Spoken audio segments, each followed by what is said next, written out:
මං හිතනවා මගේ වීඩියෝස් බලන ඔඩියන්ස් එක කියන්නේ ජීවිතේ ඉස්සරහට යන්න පොඩි හරි උනන්දුවක් තියෙන මිනිස්සු ටිකක් කියලා. කම්මැලිකම. කම්මැලිකම කියන්නේ අපි හැමෝටම අඩු වැඩි වශයෙන් තියෙන දෙයක්. ඇත්තටම කොහෙද මේ කම්මැලිකම තියෙන්නේ? ඒක අපේ ඇඟ ඇතුළේද නැත්නම් අපි මොකක් හරි මොලේ වැඩ කරන කෑල්ලක්ද? ඇත්තට මොකද්ද මේ?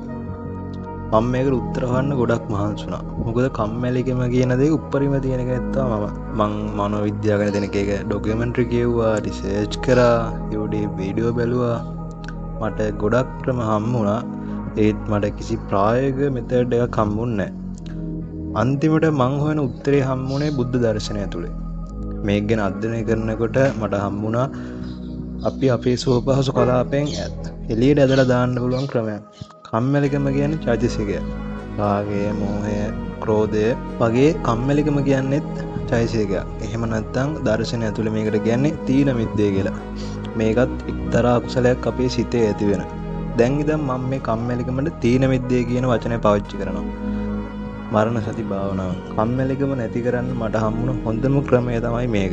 බය වෙන්න එපා. මේක මරණය ගැන දුක් වෙලා ඉන්න කියලා දෙන භාවනා ක්‍රමයක් නෙමෙයි. මේක ජීවිතේ කාලයේ වටිනාකම තේරුම් ගන්න පුළුවන් භාවනාව. අපි ඇත්තටම හිතාගෙන ඉන්නවා අපිට ගොඩක් කල් තියනවා කියලා. හෙට පාඩම් කරනවා, හෙට ජිම් යනවා, පස්සේ බිස්නස් එකක් ස්ටාර්ට් කරනවා. ඒත් ඔයාට මොකද්ද තියෙන සාධිකය හෙට වෙනකොට ඔයා ඉඳී කියලා. අපි කවුරුත් දන්නේ අපිට කොච්චර කාලයක් ඉතිරිද කියලා. අපි මේ භාවනා වඩනකොට අපේ සිතට දැනෙනවා මගේ කාලය සීමිතයි, ඒ නිසා පුරු දේවල් වලට කාලය නාස්ති කරන එක කිසි ප්‍රයෝජනයක් නැහැ කියලා.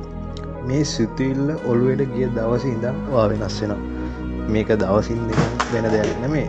ඔයා මේ භාවනාව පුරුදු කරන්න ඒකේ ඇති වෙන ප්‍රතිඵලයක්. ඔයාගේ හිතේ තියෙන කම්මැලිකම අඩු වෙනවා, වෙනදා ඔයා කියන නිදහසට කරන ටික නැති වෙනවා. මොකද ඔයා දන්නවා මේ ගෙවන තප්පරයක තියෙන වටිනාකම.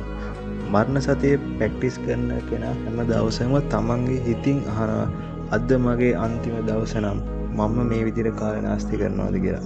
මේ ප්‍රශ්නය ඔයාගේ ජීවිතය වෙනස් කරනවා. ඔයාට සක්සස්ෆුල් වෙන්න ඕනද? ඩිසිප්ලින් එක අදා ගන්න ඕනද? එහෙනම් මුලින්ම ඔයා තේරුම් ගන්න ඕනේ ඔයා අමරණීය නැහැ. අපි හැමෝටම මේ ලෝකේ තියෙන ලිමිටඩ් ටයිම් එක. ඒ නිසා ඔයා ආදරය කරන මනුස්සයත් එක්ක කාලය ගත කරන්න, ඔයාගේ හෙල්ත් එක ගැන බලාගන්න, හයි ඉන්කම් ස්කිල්ස් ටිකක් ඉගෙන ගන්න, ගෝල් ෆලෝ කරන්න. මොකද පර්ෆෙක්ට් ටයිම් එකක් කියලා එකක් කවදාවත් ඉන්නේ නැහැ. අපිට තියෙන්නේ අද දවස් විතරයි. සමහර අය අවුරුදු 20ක් ජීවත් වෙනවා, සමහර අය අවුරුදු 80ක් ජීවත් වෙනවා. ඔයා ජීවත් වෙන අවුරුදු ගාන වැදගත් නැහැ. වැදගත් දේ තමයි ඔයා ජීවත් වුණ කාලය තුල කොච්චර අර්ථවත්ව ජීවත් වුණාද කියන එක. ඔයා මරණ සති භාවනාව ප්‍රැක්ටිස් කරනකොට තේරෙයි ජීවිතේ වටිනම දේ කියන්නේ සල්ලි නෙමෙයි කාලය කියලා. ඒ නිසා